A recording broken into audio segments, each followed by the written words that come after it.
So yun mga wisnis, kumusta? It's me man vlog is in the house naman mga wisnis, no?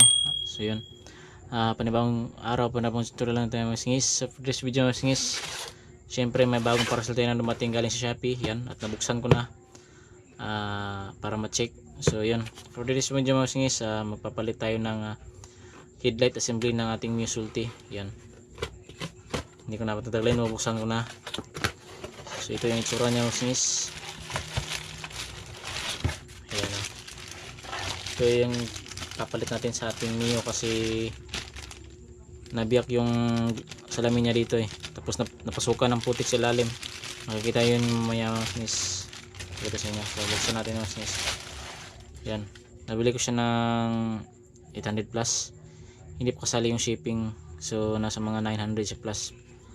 Ano sis, may nakalagay Stanley. Yan, may nakalagay sa ano niya, sa salamin talaga, Stanley.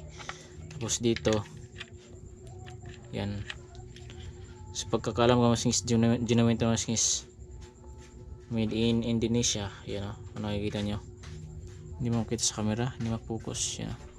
So may ano rin siya, yan o, may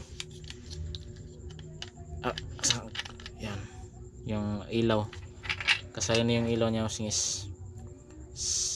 yan, sit na. So yun, kukunin ko yung ano, siyempre natanggal ko na yung headlight ko sa Mio.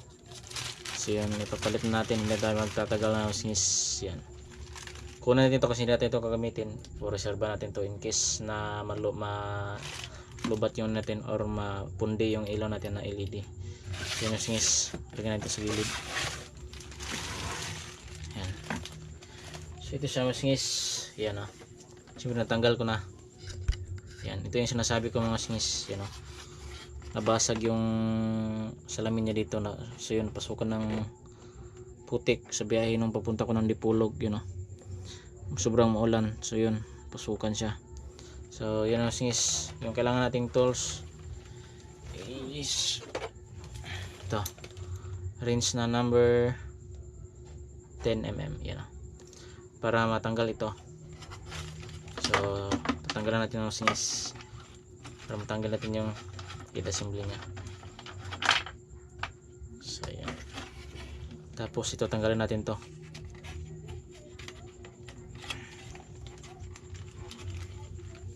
Sa pagtanggal nito yung clip nya, kailangan yun ng long nose or ito.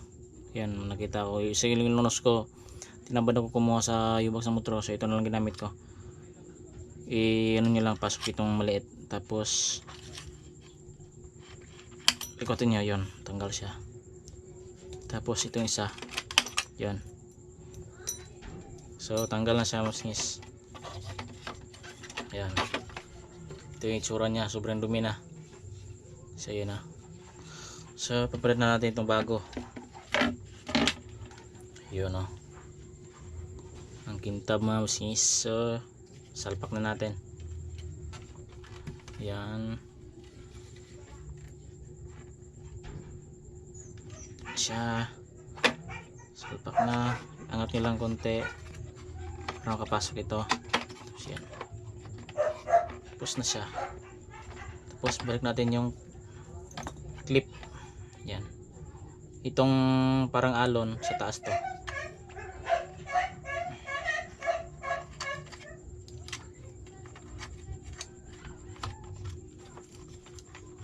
Yan, yung isa.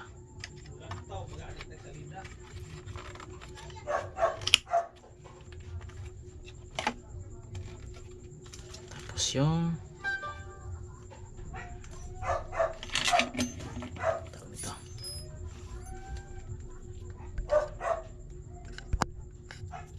so balik natin ito.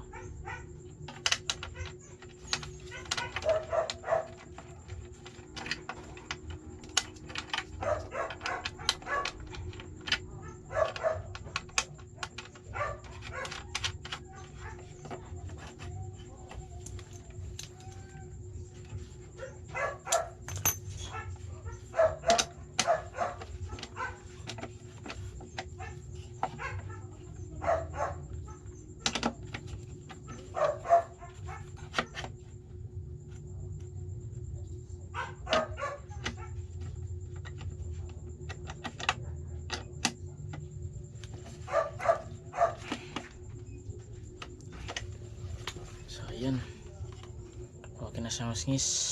Wala na yung basag, bagong bago.